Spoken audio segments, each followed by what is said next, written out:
Hey, what's up, Bronze Age heroes? It's Christopher, aka the Bronze Age Nerd, coming at you with another video today talking about the top 5 comic books not to buy this week. If it's your first time to the show or if you're unfamiliar with the concept, basically there's a lot of top 10 hot lists out there for comic book speculation on YouTube and other places. And I basically take the opposite approach. I look at some of those lists and I find the top 5 candidates for comic books I wouldn't recommend buying this week. Now, disclaimer, that doesn't necessarily mean that I feel like any of these lists are necessarily bad, or that I think that these books are bad investments if you can find them below FMV. This is just a cautionary tale for collectors that are looking at these books at the current FMV because they're on these lists, and kind of warning them that, hey, maybe these are ones that I might recommend pumping the brakes on. So number 5 on the list, let's talk about Batman Secret Files Miracle Molly, number 1, the 1 in 25 variant. Now, 1 in 25s are rarely a great investment. If it's an amazing book and they hit really hard. But if there's any kind of a problem with the book, if it doesn't pan out in the long run, you're going to take a wash on it. And the reason that I don't recommend buying this one is right now with the copies of this book selling at about the $25 to $30 range, why not just go pick up a copy of Miracle Molly's first appearance for even less? What are the odds that this comic book is ever going to be worth more than her first appearance? Makes no sense to me, and I just really would recommend going with the proven first appearance approach on this character. All right, at number 4 on the list, I have Champions 22, which is the first meeting of Amadeus Cho, the totally awesome Hulk, and Ironheart. Now, we've seen a trend recently where these first appearance books are starting to heat up. I would say that there is a really good chance that these books are appearing to be doing better in sales because they're ending up on so many spec lists. People are kind of looking for the next thing to spec on. They've already gone through first appearances, first cameo appearance, second appearance, first cover appearance. Now you kind of land on things like first meetup as being a key. And there are a few keys that are first meetups that I think are worthwhile, but they're going to be for older characters. On a very long-term spec, maybe this is a good book to go after, but this book lands on the list mostly because I don't like this trend of claiming first meetup between relatively new characters is going to be a big deal in the near term or in the midterm. Again, for the very long term, there's a possibility this could be worth something, but you have to ask yourself, what kind of basis are you going to be speccing or investing on? That said, if you're a quick flipper, you probably could make a few bucks on this if you find it in a dollar bin or something. So that definitely does exist in the range of possibilities. But my point is that I just don't think that these kind of first meetups are really going to hold water anywhere near in the near future. And speaking of holding water, I just want to take a minute to thank the sponsor of today's video, which is Dangerous Waters Comics and More. They're an excellent comic book website where you can go check out FOC comic books. You can get your ratios, hard to find covers. There's a lot of cool features on the site, and you can take advantage of an offer that I have for you today where you can save 10% off your order using the code BRONZE10. Remember, you can contact the staff at dangerouswaterscomics.com and ask them for any kind of questions you might have, or ask them if an item's going to come back into stock. You can also pre-order all your action figures, statues, that kind of stuff there as well.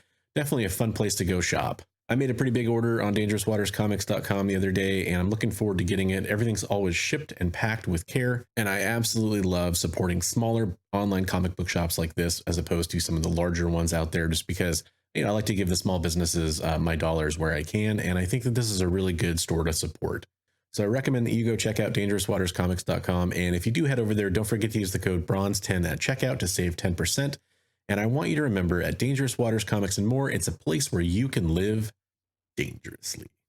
Okay, number 3 on the list. Sorry, Bri from Bri's Comics. I know you're kind of a fan of these. You've watched a couple of the videos and been nice enough to drop by and leave a comment. But you did put Nebula 1 on your list of comic books. And I think that that's one that I would really recommend kind of steering away from.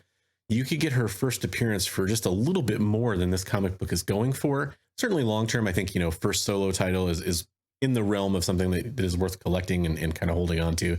And absolutely, if you find this comic book, you know, for cover price or something like that, totally pick it up. It's not a problem. But I would really caution picking this up at inflated FMV right now. I think you're going to have plenty of opportunities down the road to pick this up for less money than it's going for right now.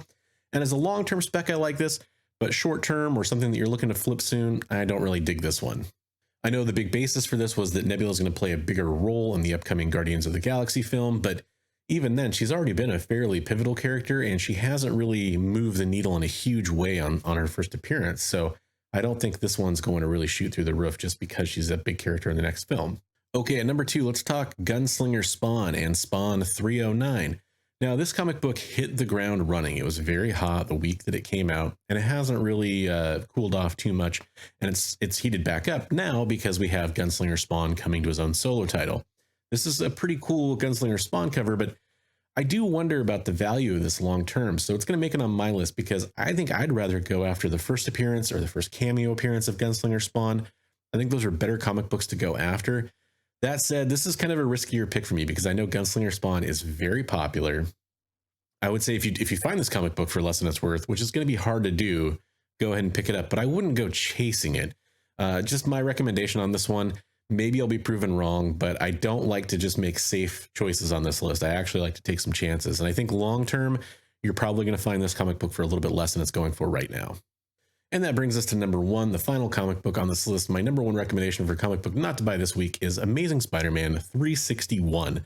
This is the first full appearance of Carnage, who's obviously related to the Venom symbiote, and that's the reason why it's on this list, because we have Venom 2, Let There Be Carnage, coming to theaters, and this book is going to be at its absolute pinnacle right now, I believe, at least for the time being. Now, I have not seen Venom yet, the second film, so there's a really good chance I could be proven wrong. If there's some kind of crazy cliffhanger and we find out Carnage is coming to the MCU, well, I'm going to look like an idiot. But I'm telling you right now that as long as that doesn't happen, which is kind of a long shot, you're going to have better opportunities to buy this book, because right now should be the absolute peak of this book for some time to come. Almost like clockwork, all the MCU films, the upcoming characters that are going to appear, the price starts to peak around the time that the trailer comes out, and it peaks all the way up until when the film comes out, and then it drops off. And that means even if this character is going to be used in future films, you're still going to have a good opportunity between now and that next trailer or that next announcement to pick up this book at a little bit less. Right now would be the perfect time to sell this book if you're looking to get rid of it, in my personal opinion. Okay, I know there's a couple items on this list that'll get you guys talking, so let me know how you feel about it down in the comments below. And if you do enjoy this video, I don't really ask you to like and subscribe, but if you do want to share it with your friends, I would really appreciate that. That kind of helps the channel grow and gets us all talking about these comic books, and we can kind of get that conversation going, which is what I really want to have happen with this kind of video on my channel. I am going to paste a link down below. If you want to go sign up for my Ko-fi and donate, you can. That's a good way to support the channel. I really appreciate you watching this video, and I'll catch you in the next one. I want to remind you, as always, hey. Read comics every day.